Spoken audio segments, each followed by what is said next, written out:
côté des restes d'un enfant, en bas de la page 125 de son manuel de lecture, une phrase du roman de Renard.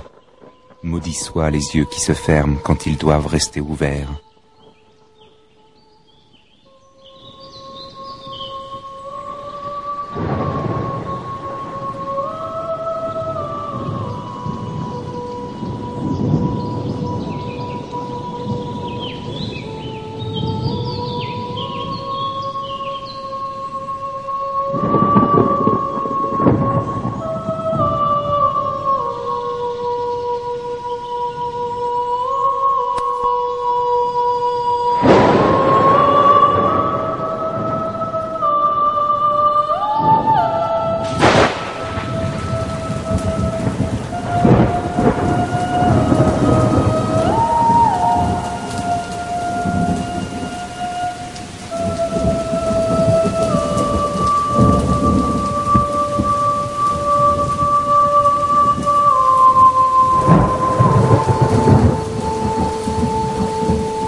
Génocide au Rwanda, les témoignages, Médecins sans frontières, juin 94. Dossier de Françoise et Pierre. En 1, le génocide prouvé. Les massacres perpétués au Rwanda depuis le 6 avril dernier sont d'une gravité sans précédent sur le continent africain. Leur dimension et leur déroulement posent incontestablement la question du génocide. Le rapporteur spécial des Nations Unies affirme dans son rapport que la qualification de génocide doit d'ores et déjà être retenue en ce qui concerne les Tutsis. Ainsi donc, les événements qui se déroulent dans ce pays n'ont rien à voir avec les dérapages d'une guerre civile, ni avec les crimes de guerre et autres violations du droit humanitaire. Il ne s'agit pas d'une explosion spontanée de violence dans un contexte de colère ou d'autodéfense populaire, mais d'une campagne d'extermination organisée visant à tuer l'ethnie minoritaire Tutsi.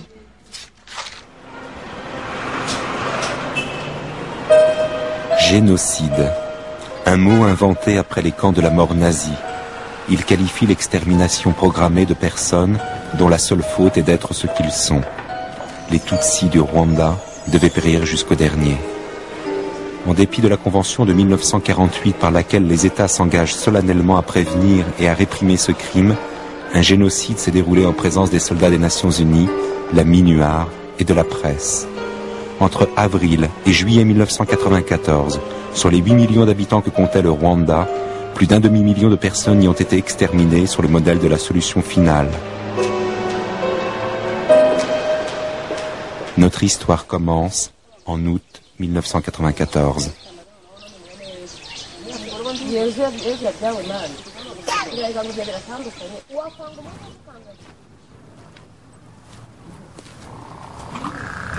ngeze mu iyi nzu ibipapuro byari byandagaye hano hose ariko nasoma isangamo ibipapuro bishobora kugira akamaro kubera ibintu byari byanditseho ndavuga nti igihe komisiyo des droits de l'homme izanyura hano rimwe. Ça va nous permettre de démontrer à quel niveau le génocide était préparé et bien coordonné avec des agents exécuteurs, avec une organisation vraiment paramilitaire. Dans ces documents, il y a même des listes de personnes à éliminer et on essayait d'orienter les tueurs. Ce sont des documents très importants que nous mettrons à disposition de la justice. Joseph Matata, militant rwandais des droits de l'homme. Avec une poignée d'autres rescapés, il enquête, consigne les témoignages et tente d'écrire l'histoire de ce génocide.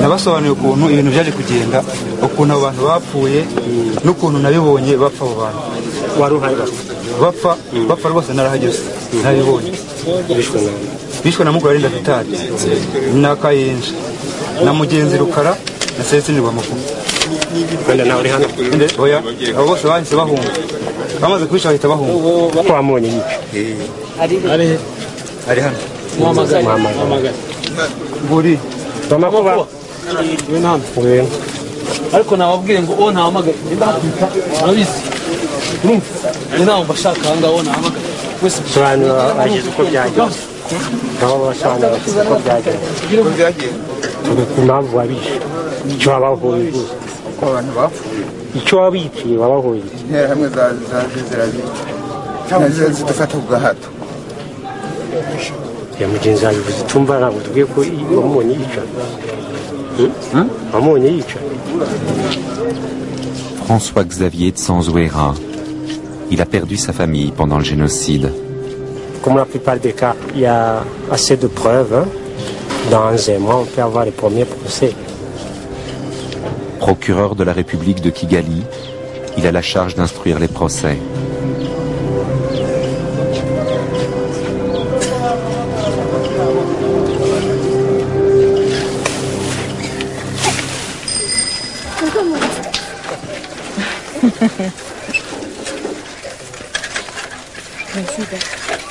Allez, on baise.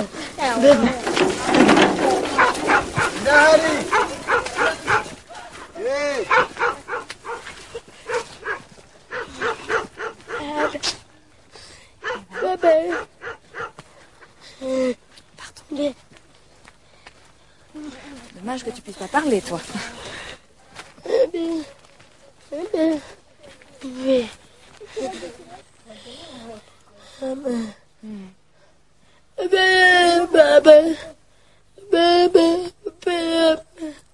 En tout cas, c'est...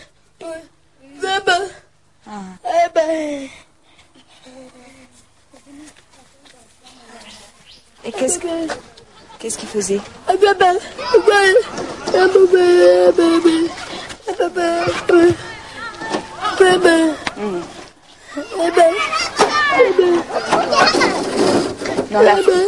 Dans le ravin, oui, les croix. Toi, tu as vu les croix là-bas?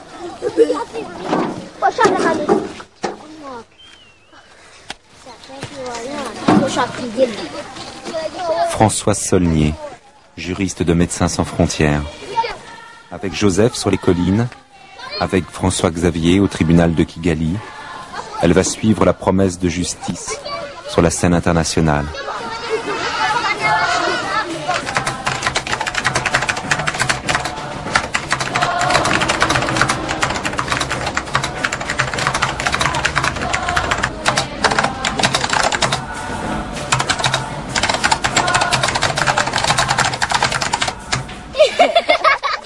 Octobre 94. Pas encore de procès. On divisait les gens par équipe. Oui. Alors, mais parmi les gens par équipe dans le quartier, il y avait aussi des miliciens. Même quand on n'était pas milicien, on était obligé maintenant d'être à la barrière. Mais si on ne se rendait pas à la barrière, directement, on était appelé un complice quoi, des Imotani, quoi, ou bien un Inyenzi. Si tu n'étais pas sur la barrière, tu étais condamnable. Condamnable directement. Alors, juste à la barrière, on a rencontré la femme qui habitait ici. Alors, le militaire a dit, tiens, une Tutsi. Alors la femme a crié, oh Dieu, Dieu, Dieu, oh Seigneur. Hein? Qu'est-ce que j'ai fait? Je n'ai rien fait. Alors, le gendarme, qu'est-ce qu'il a dit? Il a dit, tiens, moi je ne peux pas pardonner une Tutsi Kazi. On a amené la femme, on l'a amenée ici, on l'a tuée ici, on a creusé, et la femme vit toujours ici. C'est la tombe de la femme. De la femme, de la famille. Et vous vous souvenez de son nom? Non, je ne me souviens pas de son nom. Nous avons été très touchés pendant notre enquête de voir à quel point les victimes ont souffert, même avant la mort. Comment ils étaient stressés. On nous a même raconté qu'à un certain moment, les Tutsis ou les personnes cibles ne criaient même pas au moment de la mort, parce qu'ils sentaient que c'était inutile de crier. Parce qu'en général, on crie pour appeler au secours. Or, les gens mouraient en silence, même les enfants. Ils étaient égorgés en silence, sinon, pas même un cri. C'est-à-dire que c'est comme s'ils étaient morts avant d'être tués.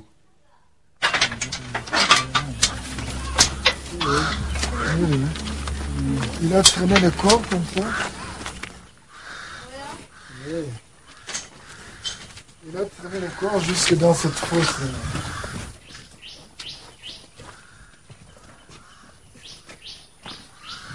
Parce qu'on a mis du sable, on a mis de la terre. On a mis de la terre, mais c'était dans cette fosse-là. C'est une des fosses quand même qu'on a, dans laquelle on mettait les cadavres des gens qui étaient tués par. Est-ce qu'il n'y a pas eu d'enfants rescapés dans la fosse? On est parvenu à sauver deux petits bébés. Il y a une fille qui s'appelle Mathilde, d'un monsieur qui est mort aussi, qui s'appelle Kamanzi.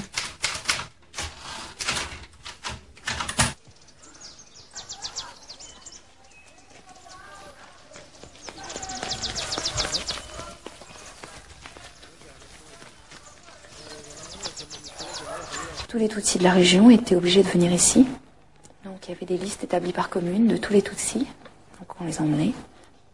On leur expliquait que c'était l'endroit où ils devaient vivre, où ils devaient aller. Et puis après on verrait une destination finale. Alors ils venaient pas avec des trains, mais ils arrivaient là. Donc j'ai les listes. Je les ai à Paris. Heureusement elles sont dans mon bureau, dans une chemise encore. Donc avec les noms des familles déplacées par commune, qui avaient donc tout été envoyé ici, mais c'est quelque chose qui a été organisé sur du temps, quoi. C'est pas un spasme de violence qui a causé leur mort. Ils ont été envoyés de tout le pays, donc et le maire de la commune était responsable d'établir les listes, et donner la destination et d'envoyer les gens ici.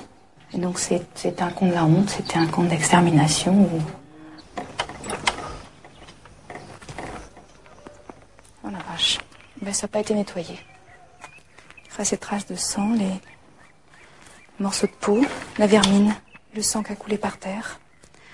Alors là, les gens, ils étaient dans un clapier. Dans un clapier. Personne n'est venu ramasser les listes, personne n'est venu nettoyer. En outre, on a demandé aux soldats lamineurs de ramasser les corps, parce qu'il y avait des corps.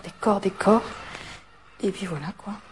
Il n'y a plus les corps, il reste les savates, il reste le sang, il reste les chiffons. Une côte humaine d'un enfant, les chaussures, le sang, les habits, tout.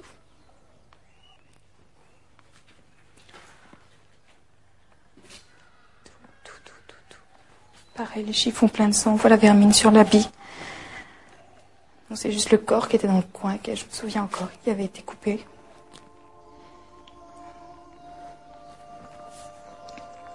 Un peu de vermine et puis des cheveux, quoi. C'est tout ce qui reste.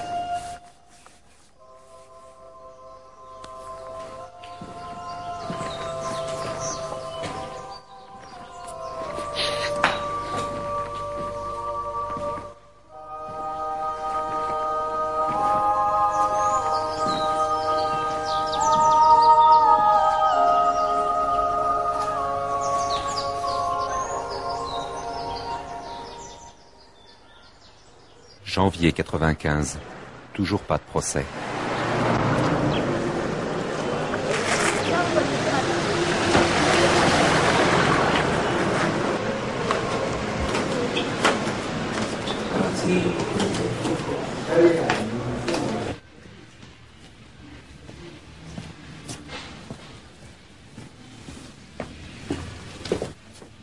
Jusqu'à présent, on n'a aucun véhicule pour faire des enquêtes sur le terrain. Et nous sommes toujours une équipe de 6 magistrats instructeurs pour 6200, je crois, dossiers. Donc, on est toujours au point de départ. Le temps passe, les preuves disparaissent. On va se retrouver demain avec 10 000 personnes sur les bras, sans dossier judiciaire. Et on va dire que ces gens sont innocents, on sera obligé de les lâcher, alors que ce sont des criminels. Donc, imaginez par exemple que il y ait une amnistie parce que la justice n'a pas pu faire son travail. On peut imaginer aussi notre scénario. On peut imaginer des esclaves de la mort qui disent l'État n'a rien fait pour nous rendre justice. Donc, nous on a tout perdu. On n'a rien à sauver.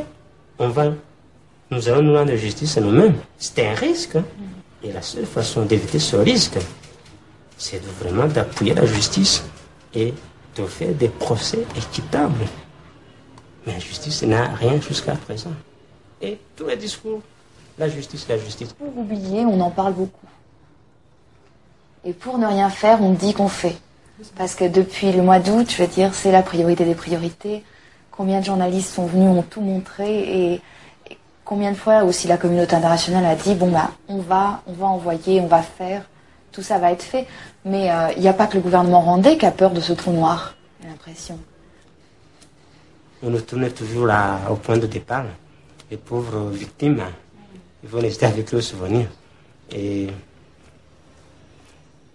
pour un avenir meilleur, économique, pour le Rwanda nouveau, j'ai peur qu'on dise un trait sur le passé, malgré que ce trait va être, je dirais, tracé sur plus d'un million de morts.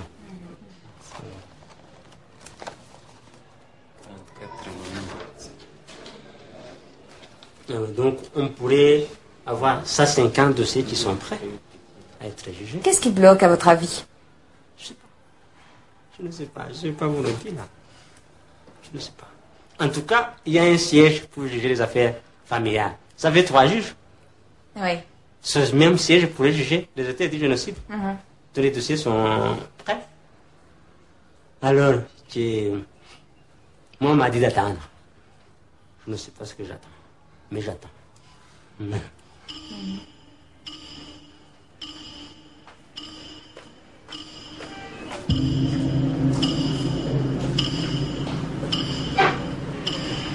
qu'est-ce qu'on va faire? Ce chauffeur qui continue la préparation des mœurs.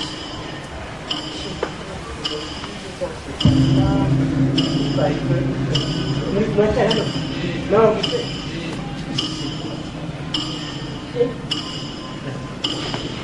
On se moque aussi des Français. On dépend de plus en plus d'argent pour faire savoir. Et on se moque de ça. Et tout ça, ça va